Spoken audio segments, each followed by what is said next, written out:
স্বাগতম প্রিয় দর্শক বন্ধুরা, সবাই কেমন আছেন? চলে আসলাম আজকের গুরুত্বপূর্ণ আবহাওয়ার আপডেট নিয়ে। আজ রাতে পশ্চিমবঙ্গ ও বাংলাদেশের বেশিরভাগ জেলার উপর ধেয়ে আসছে অতি ভয়াবহ আকারে প্রবল আকারে বিধ্বংসী বজ্র বিদ্যুৎ সহ ঝড় বৃষ্টি। বিশেষ করে পশ্চিমবঙ্গের বেশিরভাগ এলাকায় রাতে ভারী বৃষ্টিপাত হওয়ার সম্ভাবনা। ইতিমধ্যে আমরা লাইভ স্ক্রিন থেকে দেখতে পাচ্ছি কী পরিমাণ বজ্রবাহী মেঘ কিন্তু তৈরি হচ্ছে দেখুন, এবং সমস্ত বজ্রবাহী মেঘগুলো ধীরে ধীরে পূর্ব দিকে অগ্রসর হচ্ছে এবং পূর্ব দিকে অগ্রসর হয়ে বেশিরভাগ এলাকায় বৃষ্টিপাত ঘটার সম্ভাবনা থাকছে।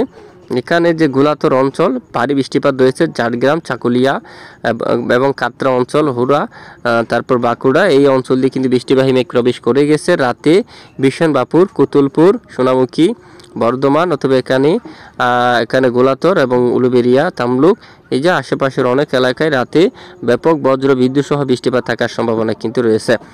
পাশাপাশি এদিকে বাংলাদেশের মধ্য অঞ্চল ঢাকা বিভাগের অধিকাংশ এলাকায় বৃষ্টির সম্ভাবনা থাকবে। অলরেডি ফরিদপুর, বালিয়াকান্দি বৃষ্টির তাণ্ডব কিন্তু চালাচ্ছে। এখানে শিবালয়, দোহার, ঢাকার পশ্চিমের বেশ কিছু জেলায় বৃষ্টিপাতের তাণ্ডব কিন্তু চলছে। ধামরাই, নাগারপুর, টাঙ্গাইল, মাস্টাইল বৃষ্টিপাত শুরু হয়ে গেছে এবং রাতে এই বৃষ্টি ধীরে ধীরে পূর্ব দিকে আগাবে আরও কাতিয়াদি, কিশোরগঞ্জের দিকে এবং এখানে নাসিরনগর, ব্রাহ্মণবাড়িয়া, নরসিংদী এলাকায় বৃষ্টিপাত ঘটাবে এবং কেন্দুয়া, ইটনা, বানিয়াচং, হাবিগঞ্জের দিকে, পানারবাগ, নেত্রকোনা এখানে রাতে, জগন্নাথপুর, বালাগঞ্জ, কুলাউড়া, বড়লেখা, সিলেট এখানে অনেক এলাকায় রাতে আজ বজ্র বিদ্যুৎ সহ বিক্ষিপ্ত আকারে ঝড় বৃষ্টিপাত থাকার সম্ভাবনা কিন্তু রয়েছে।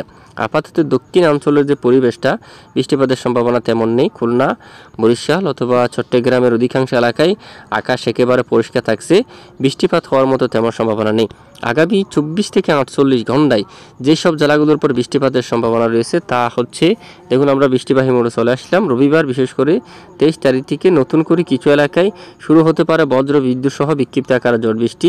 এখানে শাইলকুপা, পাবনা অথবা নাগারপুর বা ভেড়া, শিবালয়, দেখুন এই অঞ্চলের দিকে বৃষ্টিপাতের সম্ভাবনা থাকছে। টাঙ্গাইল, বাঁশটাইল, কালিহাটি, সিরাজগঞ্জের দিকে, এখানে ভালুকা এবং এর আশেপাশের অনেক এলাকায় বিক্ষিপ্ত বজ্রসহ বৃষ্টিপাতের পূর্বাভাস দিয়েছে আবহাওয়ার ইউরোপিয়ান মডেল। দেখুন এর পরের দিন থেকে বৃষ্টির মাত্রা একেবারে কমে আসার সম্ভাবনা কিন্তু রয়েছে।